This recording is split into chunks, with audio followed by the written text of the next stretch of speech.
This video is about distal radius fractures or wrist fractures. Typically, a patient will sustain a distal radius fracture or wrist fracture whenever some type of fall happens onto an outstretched wrist. Most of the time, patients are initially going to an urgent care or an emergency room due to the pain and most likely deformity at the wrist. This diagnosis is made with the use of X-ray, typically in that emergency room setting. And most of the time, the emergency room doctor will perform an initial reduction or repositioning of the wrist, hopefully in a better or more anatomic location. After this is done, a splint will be applied to the wrist in order to immobilize it. Most of the time when a patient shows up to my clinic with a distal radius fracture, they will show up in the splint that was given to them in the emergency room. We will get an updated X-ray to look at the positioning of the wrist and to make sure it is in a good spot. Both non-operative treatment and operative treatment can be performed with these types of wrist fractures. There are certain characteristics of the fracture and of the X-ray that we're looking at to help decide if a patient would do better with fixation operatively versus non-operatively. Additionally, the patient's overall health, medical comorbidities, and lifestyle will go into our decision-making process on whether we think they will do better with a operative fixation versus treatment in a cast. All wrist fractures will ultimately heal, whether they're fixed with plate and screws or whether they're put in a cast.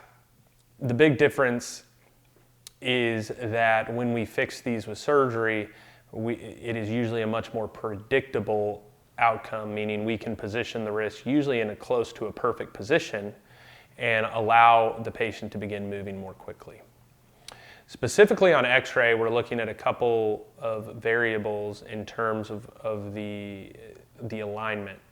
We look at the radial height and the radial inclination of the wrist, which has to do with the radial styloid and how it is positioned.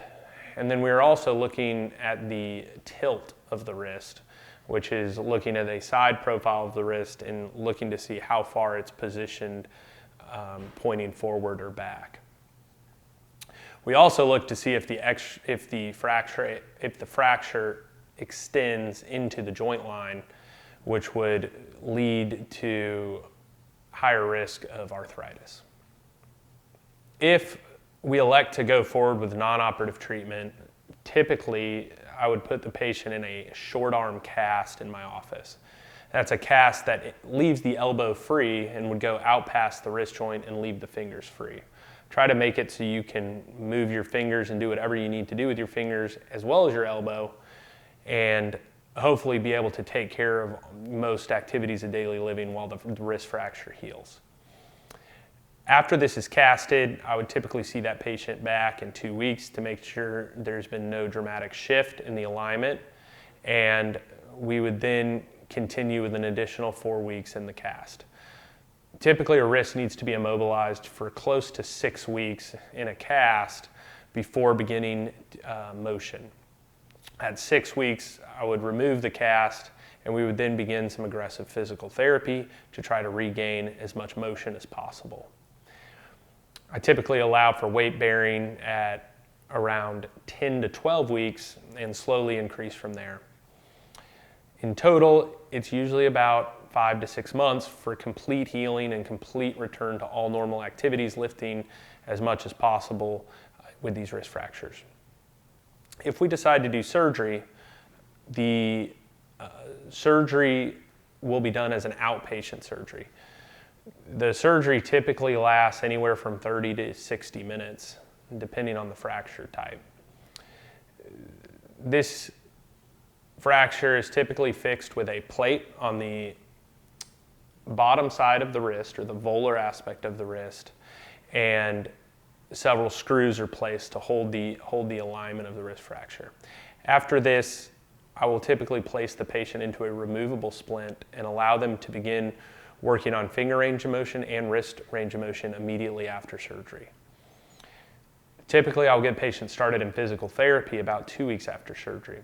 A big advantage of fixation operatively versus non-operatively is that wrist range of motion can be begun immediately and therapy can be begun almost immediately because it has been stabilized internally. Typically, a patient will regain motion much quicker with the surgery, and as I said before, it's typically a more predictable outcome. Overall, the time frame of recovery is somewhat similar whether the wrist is just treated in a cast or whether it's treated operatively. So with the exception of range of motion. So range of motion will be allowed from the very beginning, but I still will not allow much weight bearing until 10 to 12 weeks post-op. And again, I would expect for a totally full recovery by somewhere around 5 or 6 months. And at that point, the patient would be allowed to lift as much as they want or perform any activities they would like. My expectation is that the patient would be able to return to all their activities and have totally normal wrist function after this surgery. This plate it very rarely bothers patients. A lot of patients ask me if it needs to be taken out after, and because we put this plate on the volar side or the bottom side of the wrist, it's covered by a lot of muscle and tendon, and so it is very rare for this hardware to cause a patient issue and necessitate removal afterwards.